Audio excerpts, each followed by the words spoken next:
Welcome to day 6 of Banned Books Week. Today, we're looking into a book that's been called both a masterpiece and a menace, depending on who you ask. It's John Steinbeck's Of Mice and Men, and yes, it's still being challenged to this day. Set during the Great Depression, Of Mice and Men follows two displaced ranch workers. George, a sharp but very realist, and Lennie, a gentle giant with a mental disability. They share a dream to one day save enough money to buy a small piece of land and live in peace, but life doesn't play fairly, especially for people like them.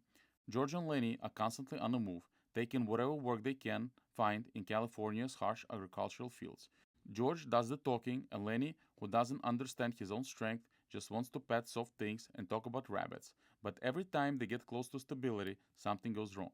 Lennie doesn't mean harm, but harm seems to follow him. When they arrive to the new ranch, their dream seems within reach. They meet other lonely workers, Cindy, Crook, Sim, each clinging to their own kind for hope. But tragedy simmers under the surface, misunderstanding, prejudice, powerless, and it collides with a single heartbreaking moment that changes everything.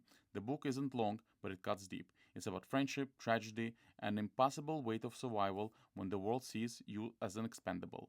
Of Mice and Men has been banned and challenged in school for decades for its use of racial slurs, profanity, violence, and even for portraying people with disabilities in a way some call insensitive. Some say it's too pessimistic or bleak for young readers, but Steinbeck, he wasn't trying to depress us, he was trying to wake us up.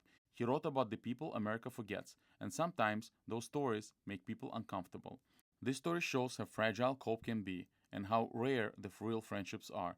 George and Lennie's bond is one of the most unforgettable in all literature. It asks, what do we owe each other? What happens to other people who don't fit in? And what does it mean to love something you can't always protect? One of the most moving lines in the book, guys like us that work on ranches are the loneliest guys in the world. It's a book about loneliness, about broken dreams, and about what makes us human, even in the hardest of times. Want to win your own copy of Mice and Men? Comment below with the book that made you cry, or a character you'll never forget. Like, subscribe, and don't miss tomorrow's finale, because we're ending this week with the novel that turned civilization upside down, Lord of Lies.